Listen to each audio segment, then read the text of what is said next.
पूछते हैं कि आसाम में चुनाव हो रहा है, आम आदमी पार्टी तो दिल्ली की पार्टी है, आम आदमी पार्टी डिब्रूगढ़ में क्यों चुनाव लड़ रही है? लोग पूछते हैं कि आम आदमी पार्टी तो पंजाब की पार्टी है, वो आसाम में क्यों चुनाव लड़ रही है, सोनितपुर में क्यों चुनाव लड़ रही है? पूछते हैं कि नहीं पूछते?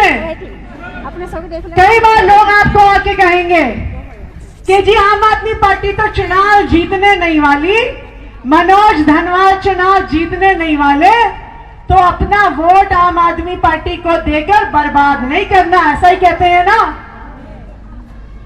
लेकिन आम आदमी पार्टी डिब्रूगढ़ का चुनाव जीत रही है, ये आज हम नहीं कह रहे, ये आज भाजपा कह रही है, क्योंकि पूरी आसाम में मुझे लगता है कि एक ही सीट है, डिब्रूगढ़ की सीट है, जहां पे अमित शाह भी कैंपेन करने आ रहे हैं, मोदी जी भी कैंपेन करने आ रहे हैं, क्योंकि उन्हें किससे डर लग रहा है?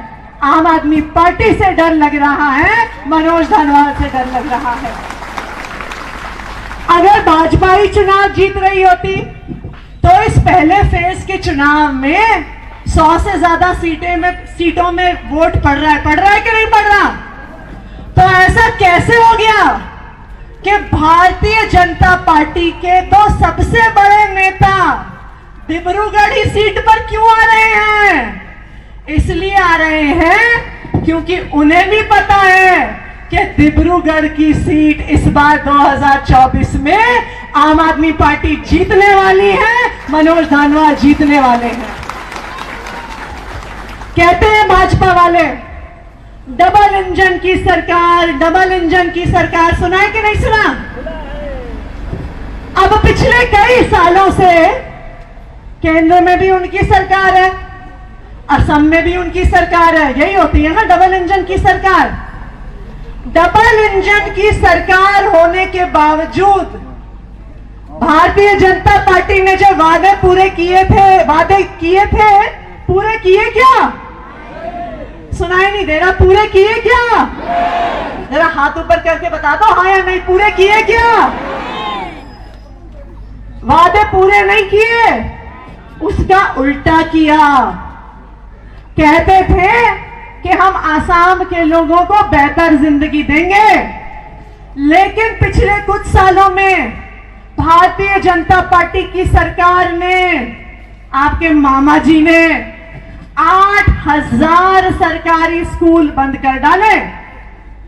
अगर सरकारी स्कूल बंद हो जाएंगे तो गरीबों के बच्चे कहां जाएंगे पढ़ने के लिए?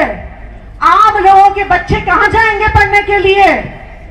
कहते हैं जी सरकारी स्कूल में बच्चे नहीं आते, इसलिए सरकारी स्कूल बंद कर रहे हैं। भाई सरकारी स्कूल में बच्चे नहीं आते क्योंकि तुमने सरकारी स्कूलों का बंटाधार कर दिया।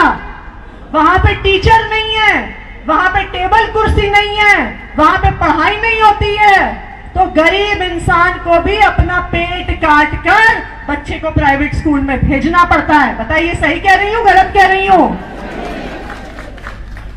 दिल्ली सरकार, आम आदमी पार्टी की सरकार, अरविंद केजरीवाल की सरकार ने वादा किया था कि सरकारी स्कूलों को प्राइवेट स्कूलों से बेहतर बनाएंगे, लेकिन जो अरविंद केजरीवाल के वादे होते हैं वो गारंटी होती है, वो मोदी जी की तरह जुमला नहीं होता। और पिछले 10 साल में दिल्ली के सरकारी स्कूलों को अरविंद केजरीवाल ने प्राइवेट स्कूलों से बेहतर बना दिया है। जहां असम में आम लोग, गरीब लोग सरकारी स्कूल से निकाल के अपने बच्चों को प्राइवेट स्कूल में डाल रहे हैं कि नहीं डाल रहे? दिल्ली में उल्टा हो रहा है। पिछले 3 साल में 4 लाख से ज्यादा बच्चे प्राइवेट स्कूल छोड़कर सरकारी स्कूल में एडमिशन ले रहे हैं। ये है अरविंद केजरीवाल की सरकार, ये है आम आदमी पार्टी की सरकार। हम बच्चों को क्यों नहीं पढ़ाते सरकारी स्कूल में? हमें लगता है पढ़ाई लिखाई तो होगी नहीं, सरकारी स्कूल से पढ़ेगा तो मैकेनिक का काम करेगा, किसी की दुकान में काम करेगा, कुछ करने लायक नहीं बनेगा, यही सोचते हैं ना। लेकिन दिल्ली में इसका उल्टा है।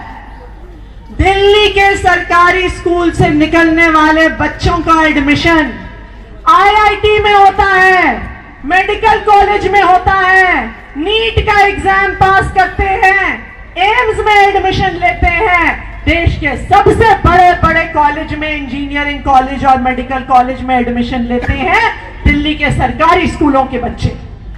तो अगर हम चाहते हैं कि हमारे बच्चों को अच्छा भविष्य मिले, तो हमारे बच्चों को अच्छा भविष्य एक ही पार्टी देने वाली है, वो है आम आदमी पार्टी, अरविंद केजरीवाल की पार्टी।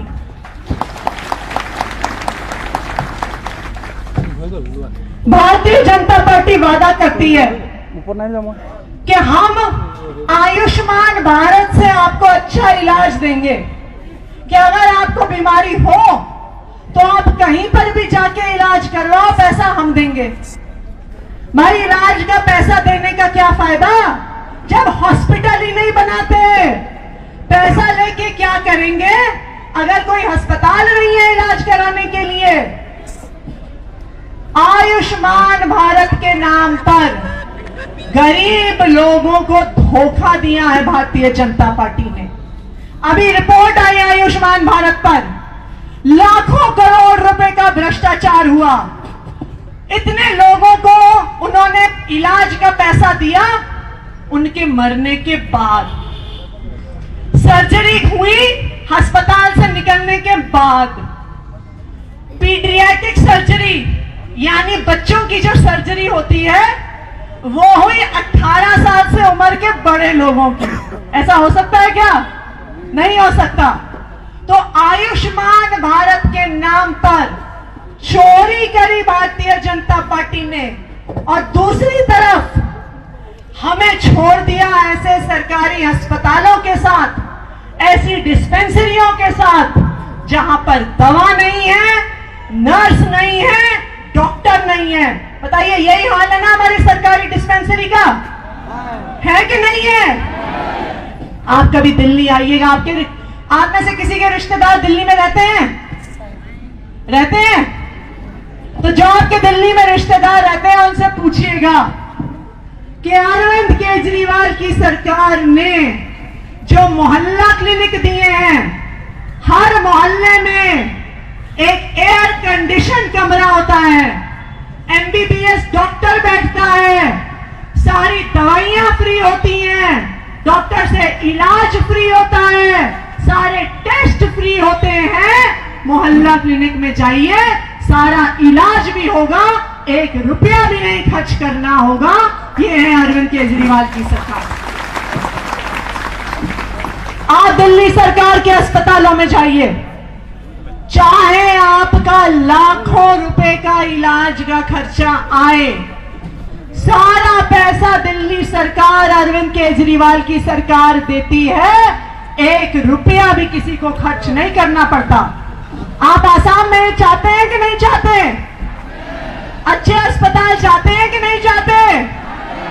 फ्री का इलाज चाहते हैं कि नहीं चाहते? देखिए, अगर मुफ्त में अच्छा इलाज चाहते हैं तो एक ही पार्टी देगी, वो है आम आदमी पार्टी, अरविंद केजरीवाल की पार्टी।